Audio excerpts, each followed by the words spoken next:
2. 깃털로 만든 옷. 화철관과 수생은 그 광경을 보고 멍해졌다. 저구는 꽉 조여있던 목이 풀리자 몇 번 헐떡거리며 숨을 몰아쉬더니 몸을 일으켰다.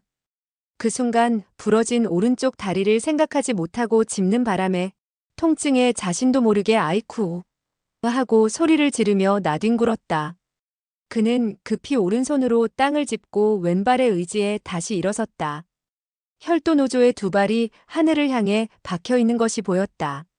저구는 어떻게 이런 일이 일어났는지 도무지 알 수가 없었다. 그는 눈을 비비고 다시 살펴보았다.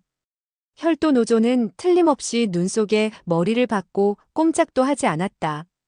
수생은 저군이 몸을 날려 일어섰을 때 자신을 해칠까 두려워 혈도를 가슴 앞에 들고 몇 발짝 뒤로 물러서서 그를 주시했다. 그녀의 표정은 매우 민망해 보였다. 그때 갑자기 화철관의 칭찬하는 목소리가 들렸다. 젊은 대사님, 당신의 무공은 참으로 대단합니다. 아마 이 세상에 둘도 없을 것입니다. 한 발로 저 늙고 추악한 중을 차 죽였으니 그 발에 실린 무게가 천근은 될 것입니다. 이런 의로운 행동은 정말 많은 사람의 흠모를 받기에 마땅합니다. 수생은 이 말을 듣자 참지 못하고 꾸짖었다. 제발 닥치세요. 듣자 하니 정말 구역질 나는군요. 화철관은 태연하게 말했다. 혈도승은 간악하고 사악한 놈이라 모두가 그를 죽이려 했던 참이요. 젊은 영웅께서 의를 위해 자신의 사조를 죽였으니 그 늠름한 기계를 어찌 우러러보지 않을 수 있겠소? 정말 대단하십니다. 대단해요. 만백성이 축하할 만한 일이외다.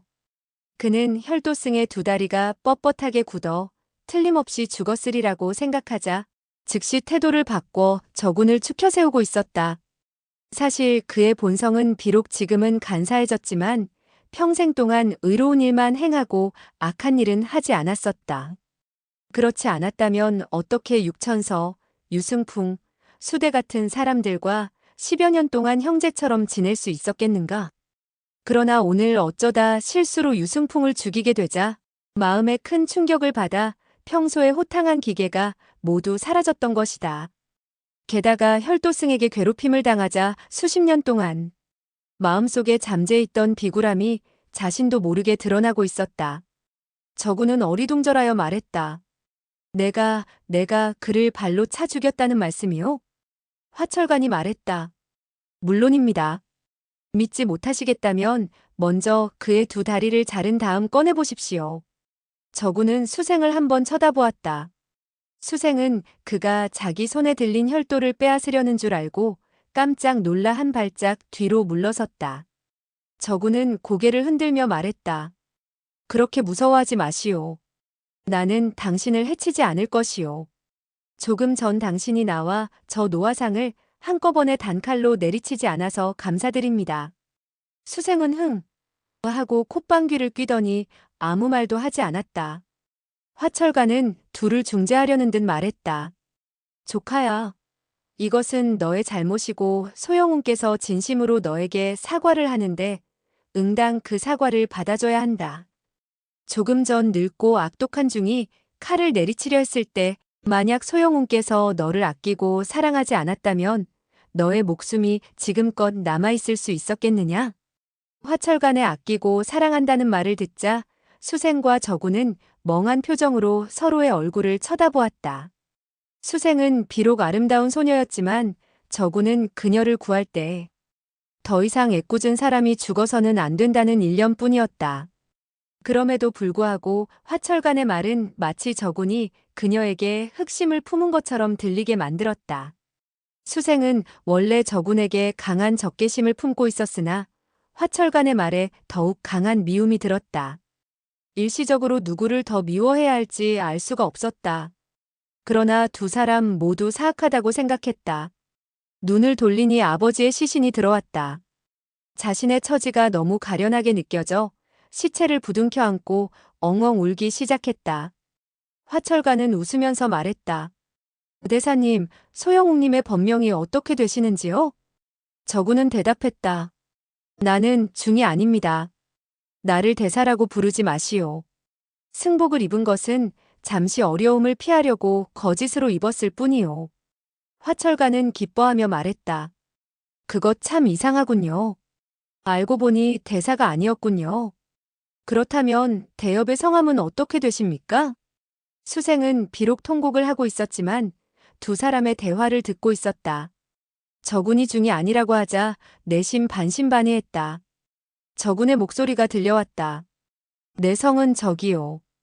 이름도 없는 소인배이고 죽음의 늪에서 겨우 살아난 폐인입니다. 그 무슨 대엽도 아니오. 화철가는 웃으면서 말했다. 그것 참 묘하군요. 묘한 인연입니다. 적대형은 이렇게 늠름하시니 저 수질녀처럼 어여쁜 처녀와는 어울리는 한 쌍입니다. 이거야 원. 내가 중매쟁이가 되고 싶지 않아도 별 수 없이 매파 노릇을 해야겠군요. 그것 참 묘합니다. 알고 보니 적 대엽께서는 출가인이 아니시군요. 머리만 약간 기르고 옷을 바꿔 입는다면 그 누구도 신분을 알아차리지는 못할 것입니다. 그런데 환속 절차는 밟을 필요가 없겠지요? 그는 저군을 틀림없는 혈도문의 중이라고 생각하고 있었다. 단지 저군이 수생의 미색을 탐내어 고의로 인정하지 않으려 한다고 여겼던 것이다. 저군은 고개를 흔들며 침울하게 말했다. 당신의 말은 솔직히 역겹소. 그런 허튼 소리는 치워버리시오. 우리들이 만약 이 계곡을 나간다면 나는 영원히 당신을 보지 않을 것이고 수소저도 보지 않을 것이오. 화철가는 깜짝 놀라 일시적으로 그의 말을 알아듣지 못했다. 그러나 즉시 웃으면서 말했다. 아, 그렇군요. 아, 이제 알겠습니다. 저군은 눈을 동그랗게 뜨더니 말했다. 당신이 무엇을 안단 말이오? 화철가는 낮은 소리로 말했다. 적 대엽께서는 마음에 두고 계시는 어여쁜 아가씨가 있군요. 저수 진려를 오래도록 부인으로 삼을 수는 없다는 이야기겠지요. 헤헤헤, 그렇다면 며칠 재미를 보시기만 해도 상관없습니다. 부부가 아니더라도 운우지락을 누릴 수는 있지 않겠습니까? 헤헤헤. 이 몇 마디 말을 수생이 듣게 되자 너무 화가 치밀어 올라 억제할 수 없었다. 재빨리 달려가 연신 화철간의 뺨을 때렸다. 저군은 망연히 쳐다볼 뿐 이 일은 자신과 관련이 없다고 생각하고 눈길을 돌렸다.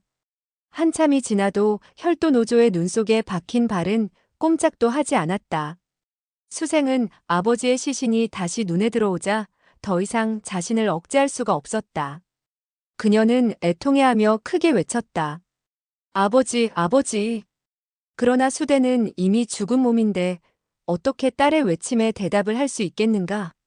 수생의 눈물 한 방울이 눈 위에 떨어져 눈 속에 스며들더니 천천히 얼음으로 변했다. 화철가는 혈도가 아직 풀리지 않자 쓸데없는 말을 하며 저군을 추켜 세워 호감을 사려 했다. 그러나 말할수록 자꾸만 빗나가기만 했다.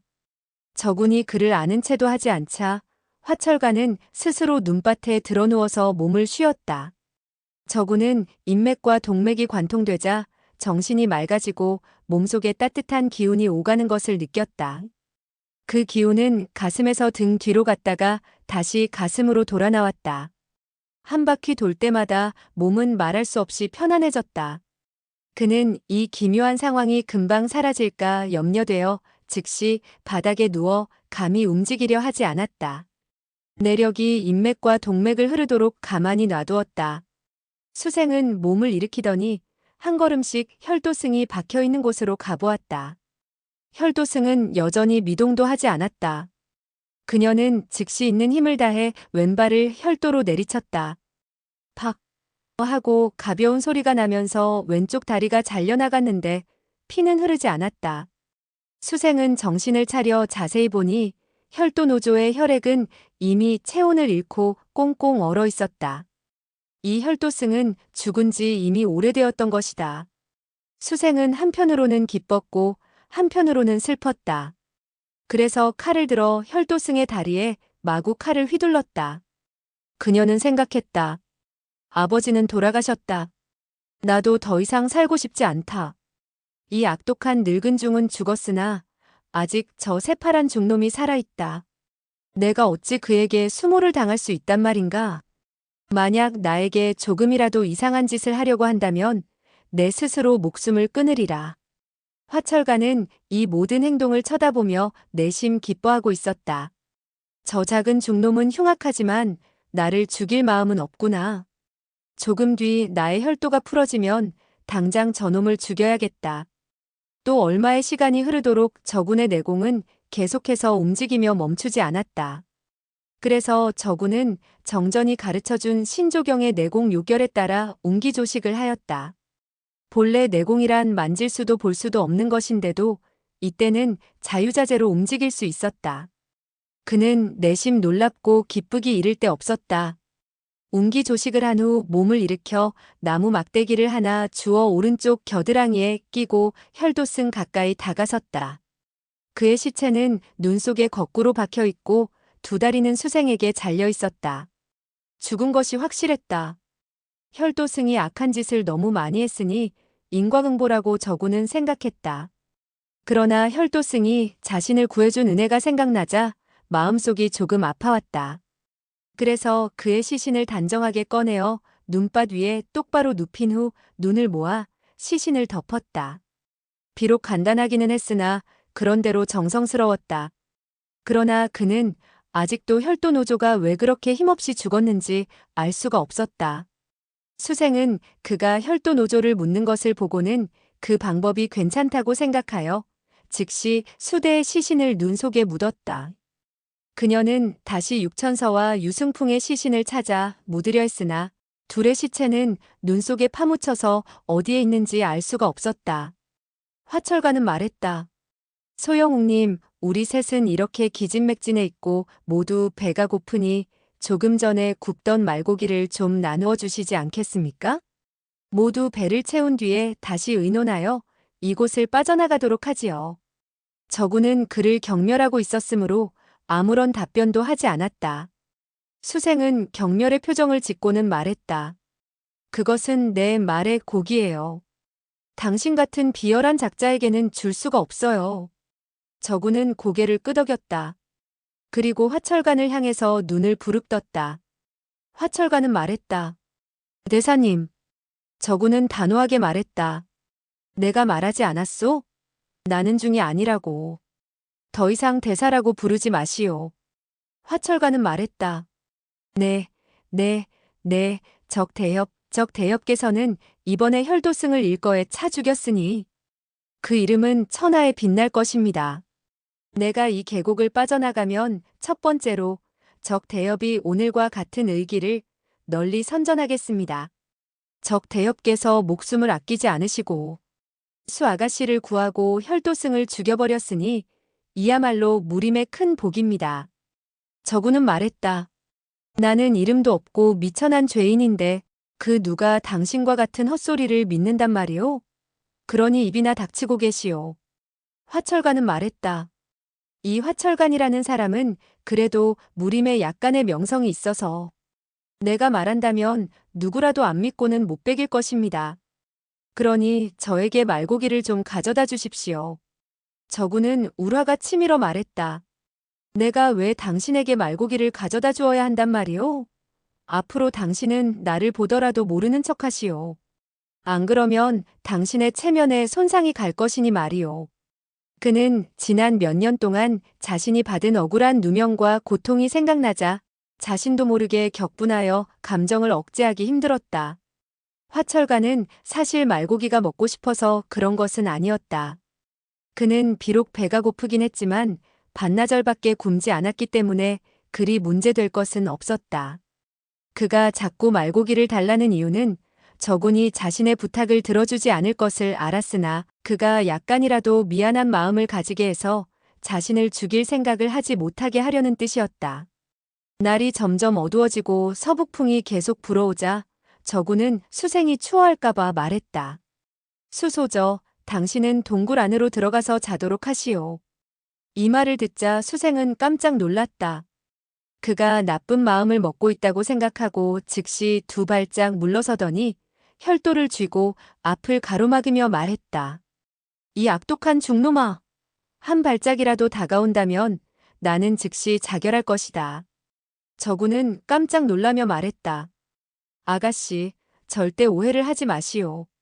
나는 아가씨에게 조금도 흑심이 없습니다. 수생은 욕을 하며 말했다. 당신은 사람 얼굴에 짐승의 탈을 쓰고 있어요. 웃음 속에 칼을 품고 있으니 저 늙은 중놈보다도 사악하단 말이오. 나는 절대로 당신의 함정에 걸려들지 않겠어요. 저구는 더 이상 말하고 싶지 않았다. 그리고 생각에 잠겼다. 내일 아침 날이 밝으면 나는 이 계곡을 빠져나가 당신을 영원히 보지 않을 것이다. 그는 즉시 멀리 있는 넓고 큰 바위를 찾아 몸을 뉘고 쉬기 시작했다. 수생은 그가 멀리 가자 마음이 더욱 불안했다. 밤중에 습격해 올까봐 손에서 혈도를 놓지 못하고 동굴 안으로는 감히 들어가지 못했다. 그녀는 주변의 바위에 비스듬히 기대었는데 눈꺼풀이 시간이 갈수록 무거워져 왔다. 그녀는 속으로 다짐했다. 절대로 잠을 자서는 안 된다. 절대로. 그러나 며칠 동안 심신이 피곤하니 마음으로는 잠들지 말자고 했으나 결국 자신도 모르는 사이에 잠이 들고 말았다. 그녀가 눈을 떴을 때는 다음 날 아침이었다. 햇살이 따갑게 비추고 있었다. 그녀는 깜짝 놀라 몸을 일으키니 손에 혈도가 없었다. 그녀는 더욱 놀라서 즉시 주변을 살펴보니 혈도는 자신의 발밑에 덩그러니 떨어져 있었다. 수생이 급히 혈도를 들어 저군을 찾아보니 저군은 손에 나무 막대기를 들고 절뚝거리며 계곡 밖으로 걸어가고 있었다.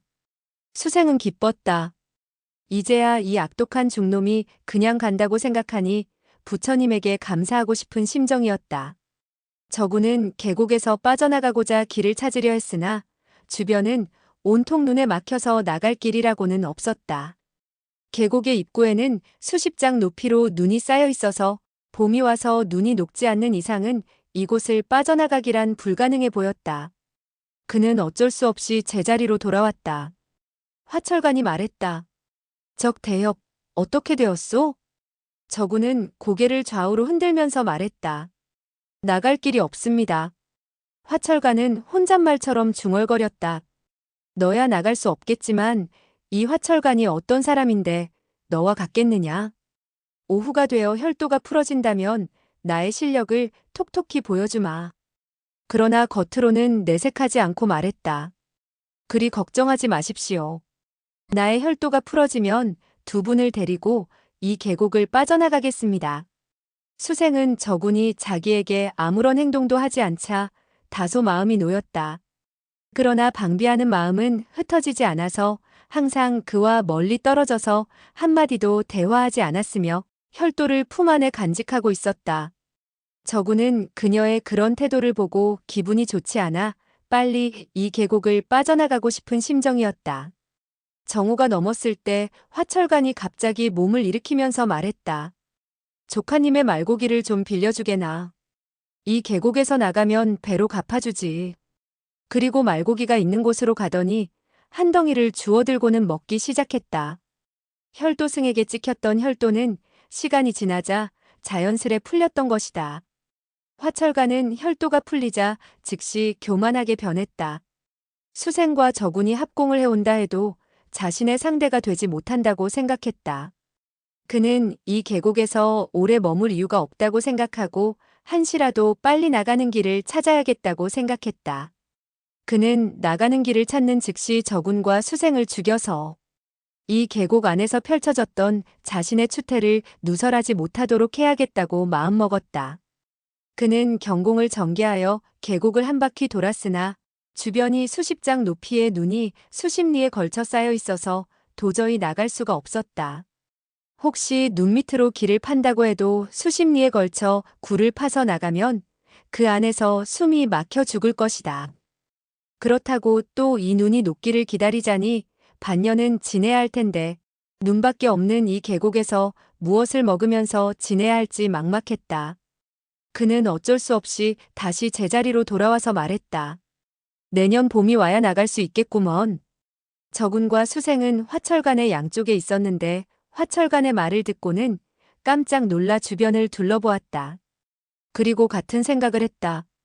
이 계곡 안에는 나무 뿌리조차 찾을 수 없을 것 같은데 어떻게 봄까지 기다린단 말인가? 허공에서 독수리의 울음소리가 들렸다.